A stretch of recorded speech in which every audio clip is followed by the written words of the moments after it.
Dans cette vidéo, je vais t'expliquer tout ce que tu dois savoir sur les réactions de combustion pour passer ton bac. On va commencer par définir ce qu'on appelle une combustion, puis dans un second temps, on va rentrer dans le détail avec quelques équations de combustion d'alcane et d'alcool, et on verra notamment la différence entre une combustion complète et incomplète.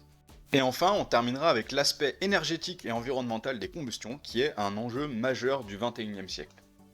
Je te rappelle que sur la chaîne Les Génies des Sciences, tu peux retrouver de nombreuses vidéos sur le programme de physique-chimie du collège jusqu'au lycée. Alors abonne-toi pour ne louper aucune nouvelle vidéo. Une réaction de combustion, c'est une réaction chimique qui fait intervenir un combustible et un comburant. Ici, on va particulièrement s'intéresser aux combustions qui font intervenir des combustibles de type alcane, comme par exemple du bois ou du pétrole, ou des combustibles de type alcool. Le comburant des combustions que tu vas étudier sera du dioxygène, O2, qui est présent à 21% dans l'air. Les réactions de combustion dégagent de la chaleur, on dit qu'elles sont exothermiques. C'est cette propriété, le dégagement d'énergie, qui rend les combustions aussi intéressantes pour nos sociétés. On l'exploite pour se chauffer, comme dans une cheminée, ou pour produire de l'électricité dans certaines centrales. Mais aussi pour se déplacer avec nos voitures par exemple. Mais il y a aussi un aspect moins plaisant des combustions. Elles émettent du dioxyde de carbone, CO2, qui est un gaz à effet de serre responsable du réchauffement climatique. Mais ça, on en reparlera dans une prochaine vidéo. Pour être complet, les combustions produisent également de l'eau, H2O, en général sous forme de vapeur d'eau. On va maintenant voir comment équilibrer des équations de combustion à travers deux exemples. Le premier, c'est un alcane, le propane, de formule brute C3H8, donc 3 carbones, 8 hydrogènes, notamment présent dans le gaz que tu utilises peut-être chez toi pour te chauffer. Et un alcool, le méthanol, de formule brute CH3OH, qui est utilisé comme carburant dans certains pays. Les équations de combustion seront toujours sur le même schéma. En réactif, on aura le combustible, ici le propane ou le méthanol. Le deuxième réactif sera le comburant, le dioxygène dans 99,9% des cas pour toi. Et en produit, on aura du CO2 et de l'eau, H2O. Ton travail va ensuite consister à équilibrer les équations, c'est-à-dire trouver les bons nombres stoichiométriques devant chaque molécule pour avoir le même nombre d'atomes de chaque type avant et après la réaction. Pour y arriver, la procédure que tu vas devoir suivre sera toujours la même. Commencer par ajouter un chiffre 1 devant le combustible. On va ensuite continuer par équilibrer le nombre d'atomes de carbone en ajoutant le bon nombre devant la molécule de CO2. Ici, tu as 3 atomes de carbone dans une molécule de propane, tu dois donc avoir 3 molécules de CO2. Ensuite, on équilibre les atomes d'hydrogène avec le coefficient stoichiométrique devant le nombre de molécules d'eau, H2O. Tu as 8 atomes d'hydrogène dans une molécule de propane, dans une molécule d'eau, on a 2 atomes d'hydrogène. La réaction va donc produire 4 molécules d'eau, H2O. Et enfin, on termine en équilibrant le nombre d'atomes d'oxygène avec le nombre stoichiométrique devant les molécules de dioxygène. Ici, on a produit 10 atomes d'oxygène. Il faut donc 5 molécules de dioxygène contenant chacune 2 atomes d'oxygène pour que la réaction soit équilibrée. Si c'est clair pour toi, mets la vidéo sur pause et équilibre l'équation de combustion du méthanol avant de regarder la suite de la vidéo. Allez, c'est ta dernière chance avant qu'on passe à la correction. Pour équilibrer cette équation, on va utiliser la procédure qu'on vient de voir ensemble tout simplement. Étape 1, on part d'une molécule de combustible, ici le méthanol. Étape 2, on équilibre le nombre d'atomes de carbone avec le nombre devant le CO2. Il faut un atome de carbone, on a donc une molécule de CO2. Étape 3, on équilibre le nombre d'atomes d'hydrogène avec le nombre de molécules d'eau, H2O. Ici, on a 4 atomes d'hydrogène au total dans une molécule de méthanol. On produit donc 2 molécules d'eau, H2O. Étape 4, on équilibre le nombre d'atomes d'oxygène avec le nombre de molécules de dioxygène.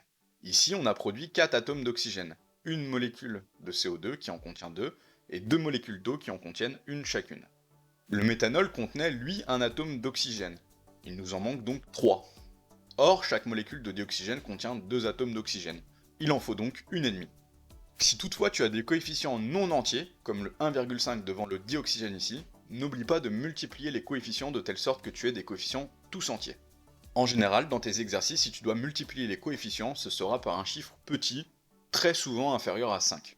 Avant de continuer la vidéo, on récapitule comment équilibrer une équation de combustion. Étape 1, on ajoute 1 devant le combustible. Étape 2, on équilibre les atomes de carbone avec le nombre devant le CO2. Étape 3, on équilibre les atomes d'hydrogène avec le nombre devant H2O. Étape 4, on équilibre les atomes d'oxygène avec le nombre devant O2. Étape 5, si au moins un des nombres n'est pas entier, multipliez tous les nombres jusqu'à ce qu'il le soit. On vient de le dire, pour qu'on ait une réaction de combustion, il nous faut donc du dioxygène O2 en plus d'un combustible à brûler. Lorsque la réaction se produit en présence d'une quantité trop faible de dioxygène, une combustion dite incomplète peut se produire. Cette combustion nécessite une quantité plus faible de dioxygène, mais en contrepartie, elle produit non pas du CO2, mais du monoxyde de carbone, CO. Dans notre exemple ici, la combustion complète d'une mole de propane nécessite 5 moles de dioxygène, alors que la combustion incomplète n'en nécessite que 3,5, soit 30% de moins. Mais du coup, si on émet plus de dioxyde de carbone qui réchauffe le climat, et si on consomme moins de dioxygène, c'est parfait, non? Alors comme tu t'en doutes, non pas vraiment, sinon on le ferait partout. On souhaite en général à tout prix éviter les combustions incomplètes, car elles émettent du monoxyde de carbone. Ce gaz, il est incolore, tu n'as donc aucun moyen de le voir. Mais en plus de ça, il est inodore, donc t'as aucune chance de le sentir non plus. Mais surtout, il est mortel. Chaque année, on compte environ 3000 accidents impliquant du monoxyde de carbone et 30 décès rien qu'en France. Alors jusqu'à présent, je me suis contenté de te dire qu'une réaction de combustion, elle dégage de l'énergie sous forme de chaleur, mais sans jamais te dire combien d'énergie précisément, ni d'où vient cette énergie d'ailleurs. En réalité, la quantité d'énergie dégagée par une combustion, elle dépend largement du combustible utilisé. Pour comprendre ça, on va étudier la combustion d'une molécule de propane de formule brute C3H8. Imaginons que l'on souhaite casser cette molécule en chacun des atomes la constituant. Pour casser les liaisons chimiques, on va devoir apporter de l'énergie à la molécule. Cette énergie, c'est ce qu'on appelle l'énergie de dissociation. A l'inverse, si on souhaite constituer une molécule en partant de simples atomes, on libère de l'énergie, on appelle cela l'énergie de formation. Cette énergie, contenue dans les molécules et qui provient de la liaison entre les atomes, c'est ce qu'on appelle l'énergie chimique. Alors bien sûr, toutes les liaisons n'ont pas la même énergie chimique. On exprime en général l'énergie chimique d'une liaison en kilojoules par mol. Et à titre d'information, tu as sous les yeux l'énergie chimique des principales liaisons que tu vas rencontrer en chimie organique. On voit ici qu'une liaison entre deux atomes de carbone a une énergie de 346 kJ par mol, alors qu'une liaison entre un carbone et un hydrogène aura une énergie de 411 kJ par mol. Casser une liaison carbone-hydrogène va donc nécessiter une plus grande énergie de dissociation. On vient donc de dire que créer une liaison libère de l'énergie, mais que casser une liaison, ça en nécessite. Et quand on réalise une réaction de combustion, on ne fait que ça, casser et créer des liaisons. L'énergie obtenue par une combustion va s'obtenir en faisant le bilan de l'énergie nécessaire pour casser toutes les liaisons des réactifs, et l'énergie libérée par la formation de toutes les liaisons des produits. Pour l'obtenir, tu dois écrire les molécules sous leur formule brute, avoir sous les yeux la table des énergies par type de liaison, ça en général on te les donnera dans l'énoncé, ensuite faire le bilan simplement en listant tous les types de liaisons que tu rencontres. Ici, à titre d'exemple, on casse deux liaisons carbone-carbone dans la molécule de propane. On va former 6 liaisons carbone-oxygène au total. On en forme 2 par molécule de CO2 et on a 3 molécules de CO2 qui sont formées. 3 fois 2, ça fait bien 6. Et je te laisse vérifier qu'il n'y a pas d'erreur pour toutes les autres molécules. Ensuite, tu auras un calcul à faire. Donc on casse des liaisons. On a une énergie de dissociation pour tous les réactifs. J'ai utilisé un code couleur pour que tu t'y retrouves plus simplement dans les types de liaisons avec les énergies de liaison dans le tableau là-haut. Pour les produits, on a une énergie de formation. On forme des liaisons. Une fois que tu as fait ça, on peut calculer l'énergie molaire de réaction en faisant la soustraction entre l'énergie de dissociation et l'énergie de formation. On obtient ici un résultat négatif, c'est normal, la combustion dégage de la chaleur. Elle perd donc de l'énergie. Retiens bien que cette énergie qu'on appelle l'énergie molaire de réaction, elle n'est pas spécifique aux combustions, et elle représente l'énergie obtenue par la réaction d'une mole de réactif. Une des choses qu'on va chercher à quantifier, c'est l'énergie que l'on peut récupérer pour 1 kg de combustible. On pourra ainsi comparer le potentiel des combustibles entre eux. On appelle cette grandeur le pouvoir calorifique et on l'obtient en divisant l'énergie molaire de réaction qui est en kJ par mol par la masse molaire qui sera en kg par mol. Le pouvoir calorifique ainsi obtenu sera donc en kJ par kilo. Il s'agit bien de l'énergie contenue par 1 kg de combustible. Si tu es arrivé jusqu'ici dans la vidéo, pour calculer le pouvoir calorifique, ça sera assez simple. Il te faudra l'énergie molaire de réaction, donc ici moins 1992 kJ par mol pour le propane.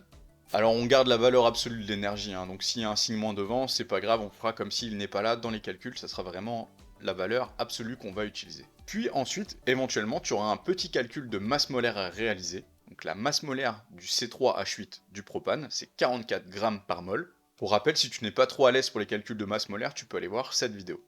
Ici, petite subtilité, puisqu'on veut avoir le pouvoir calorifique pour 1 kg, on exprimera la masse molaire en kg.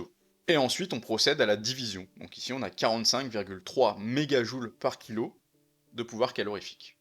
Pour être parfaitement complet, en général, on va souhaiter exprimer le pouvoir calorifique en kWh par kilo. Pour cela, on va diviser par 3,6 si tu as le pouvoir calorifique en mégajoules par kilo, et par 3600 si tu l'avais exprimé en kilojoules par kilo. C'est tout pour cette vidéo, si tu as aimé n'oublie pas le petit pouce bleu avant de partir, abonne-toi si ce n'est pas déjà fait, partage cette vidéo à tes amis si tu penses que ça peut leur être utile, et on se dit à bientôt pour de nouvelles vidéos.